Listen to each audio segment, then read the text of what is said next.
Lulu mega പൂക്കളത്തിന് Guinness record. Pattom Saint Mary's higher secondary സ്കൂളിന്റെ സഹകരണത്തോടെ ലൂലു മാൾ സംഘടിപ്പിച്ച ലൂലു മെഗാ പൂക്കളത്തിന് ഗിന്നസ് റെക്കോർഡ്.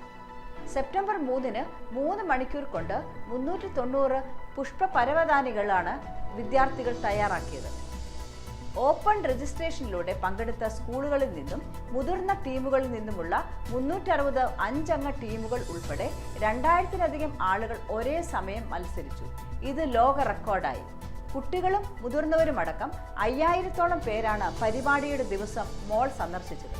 പകർച്ചപ്പനിക്കെതിരെ പോരാടിയ മുൻനിര ആരോഗ്യ പ്രവർത്തകർക്ക് സമർപ്പിക്കുന്നതായിരുന്നു മെഗാ പൂക്കള മത്സരം. എലിസബത്ത് രാജ്ഞി വിടവാങ്ങി. കണ്ണീരണിഞ്ഞ് ബ്രിട്ടനിലെ എലിസബത്ത് രാജ്ഞി 96 അന്തരിച്ചു.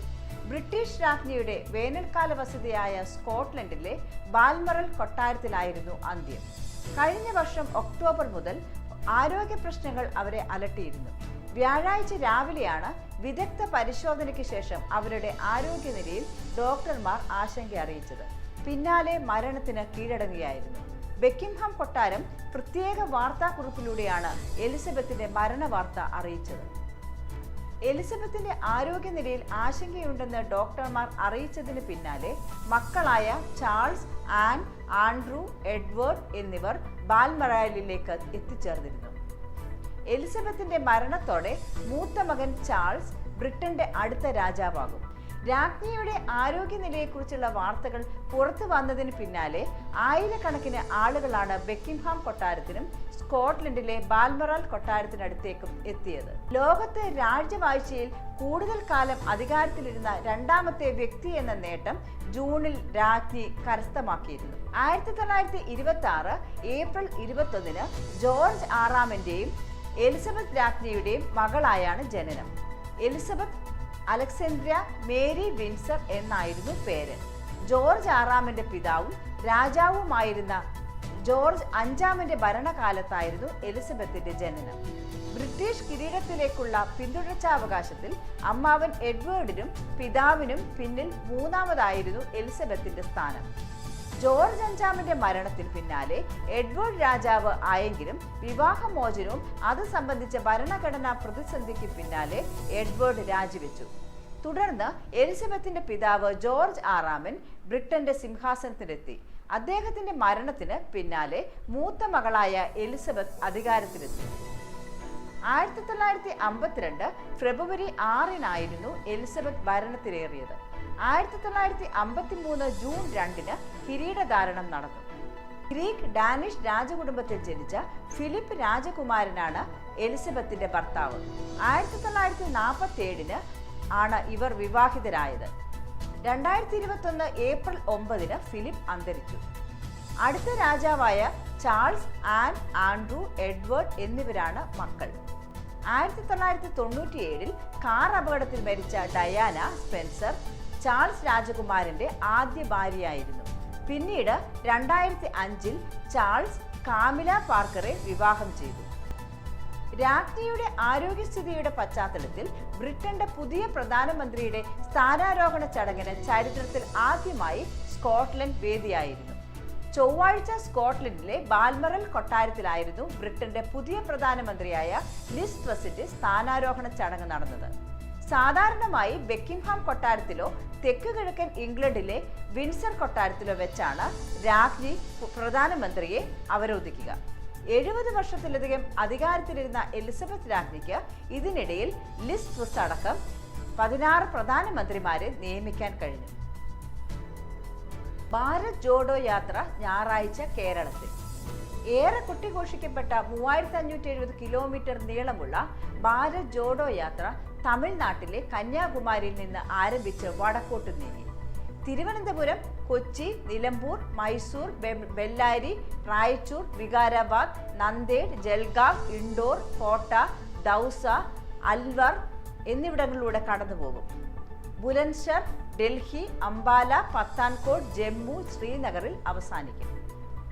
കോൺഗ്രസ് അധ്യക്ഷൻ രാഹുൽ ഗാന്ധി ഉൾപ്പെടെ 119 ഭാരത യാത്രക്കാർ റോഡിൽ തങ്ങുകയും ക്യാമ്പ് സെറ്റുകളിൽ ഭക്ഷണം പാകം ചെയ്യുകയും അടുത്ത 150 ദിവസത്തേക്ക് 3 ദിവസത്തിലൊരിക്കൽ തുണി അലക്കാനുള്ള സൗകര്യം നേടുകയും ചെയ്യും. കാൽനട യാത്ര 12 സംസ്ഥാനങ്ങളിലൂടെ കടന്നു പോകുന്നു. പദയാത്ര സെപ്റ്റംബർ 11 കേരളത്തിലെത്തും. അടുത്ത 18 ദിവസത്തേക്ക് സംസ്ഥാനത്തിലുടനീളം സഞ്ചരിച്ച് സെപ്റ്റംബർ 30 കർണാടകയിലെത്തും. ഒക്ടോബർ 17 കോൺഗ്രസ് പ്രസിഡന്റ് തിരഞ്ഞെടുപ്പിൽ വോട്ടെടുപ്പ് നടക്കുന്ന സാഹചര്യത്തിൽ എല്ലാ യാത്രക്കാർക്കും വോട്ട് ചെയ്യാൻ അനുമതി നൽകും. വീണ്ടും ചരിത്രം രചിച്ച് നീരജ് ചോപ്ര. ഡയമണ്ട് ലീഗ് ഫൈനലിൽ കിരീടമണിഞ്ഞ് ഇന്ത്യയുടെ അഭിമാനം നീരജ് ചോപ്ര. 82.44 മീറ്റർ ദൂരം കുറിച്ചാണ് നീരജ് സ്വർണം സ്വന്തമാക്കിയത്. ആദ്യ ശ്രമം ഫൗളായപ്പോൾ ഉയർന്ന ആശങ്ക അസ്ഥാനത്താക്കി രണ്ടാം ശ്രമത്തിലാണ് നീരജ് സ്വർണ്ണ ദൂരം കുറിച്ച് 88.44 മീറ്റർ എറിഞ്ഞത്.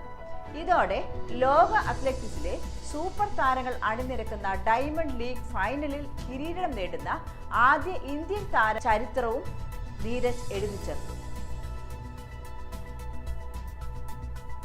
മൂന്നാം ശ്രമത്തിൽ 88 മീറ്റർ, നാലാമത്തേതിൽ 86.11, അഞ്ചാമത്തേതിൽ 87, അവസാന ശ്രമത്തിൽ 83.60 എന്നിങ്ങനെയായിരുന്നു നീരജ് കുറിച്ച ദൂരം. ടോക്കിയോ ഒളിമ്പിക്സിലൂടെ ഇന്ത്യക്ക് ആദ്യ അത്ലറ്റിക്സ് സ്വർണം സമ്മാനിച്ച നീരജ് ലോക അത്ലറ്റിക്സിൽ വെള്ളി മെഡൽ നേടിയിരുന്നു. യൂജനിൽ 88.13 മീറ്റർ ദൂരം കുറിച്ചാണ് നീരജ് വെള്ളിയെ നേടിയതെങ്കിൽ ഡയമണ്ട് ലീഗ് ഫൈനലിൽ അതും മെച്ചപ്പെടുത്തി 88.44 മീറ്ററാക്കി. അതിർത്തി കടന്നെത്തുന്ന മായം കലർന്ന വെളിച്ചെണ്ണ വിപണിയിൽ. കേരളത്തിലെ മില്ലുകളിൽ വിൽപ്പന കുറവ്, പക്ഷേ കടകളിൽ നാടൻ വെളിച്ചെണ്ണ യഥേഷ്ടം. മലയാളി കഴിക്കുന്നത് കരി ഓയിൽ ഫിൽറ്റർ. മായം കലർന്ന വെളിച്ചെണ്ണ വിപണിയിൽ പിടിമുറുക്കുമ്പോൾ പിടിച്ചു നിൽക്കാനാകാതെ നാടൻ വെളിച്ചെണ്ണ. വിലയിലെ മാർജിനിലാണ് മായം കലർന്ന വെളിച്ചെണ്ണ നാടിന് ഭീഷണിയാകുന്നത്. ഓണക്കച്ചവടത്തിന്റെ വലിയ രീതിയിൽ ഇത് ബാധിച്ചുവെന്നും 1/3 വിൽപ്പന കുറഞ്ഞുവെന്നും മില്ലുടമകൾ പറയുന്നു. നാടൻ വെളിച്ചെണ്ണ, ചക്കിലാട്ടിയ വെളിച്ചെണ്ണ എന്നിവയാണ് പ്രധാനമായും നാട്ടിൽ ഉൽപ്പാദിപ്പിക്കുന്നത്. നാട്ടിലെ കൊപ്രായും തമിഴ്നാട്ടിൽ നിന്നെത്തുന്ന കൊപ്രായും ഇവിടുത്തെ എക്സ്പെല്ലർ മില്ലുകളിലും ആട്ടുചക്കിലും ആട്ടിയാണ് ഉൽപ്പാദനം. പ്രാദേശികമായ ഉൽപ്പാദനമായതിനാൽ പൊതുവെ ഇവയിൽ മായം കുറവായിരിക്കും. തമിഴ്നാട്ടിലെ കങ്കായം തുടങ്ങിയ മേഖലകളിൽ നിന്ന് ഹോൾസെയിലായാണ് മായം കലർന്ന വെളിച്ചെണ്ണ എത്തിക്കുന്നത്. കരി ഓയിൽ ഫിൽറ്റർ ചെയ്തെടുക്കുന്ന വൈറ്റ് ഓയിലാണ് വെളിച്ചെണ്ണയിൽ കലർത്തുന്നതെന്ന് ഈ മേഖലയിലുള്ളവർ പറയുന്നു.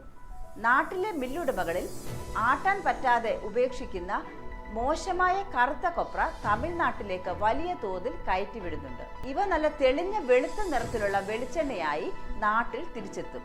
ആലം എന്ന രാസവസ്തു കലർത്തിയാണത്രേ ഇതിന്റെ നിറമാറ്റം നടത്തുന്നത്. നാട്ടിൽ 1 കിലോ വെളിച്ചെണ്ണയുടെ ഉൽപാദന ചെലവ് മാത്രം 150 രൂപയിലേറെ വരും.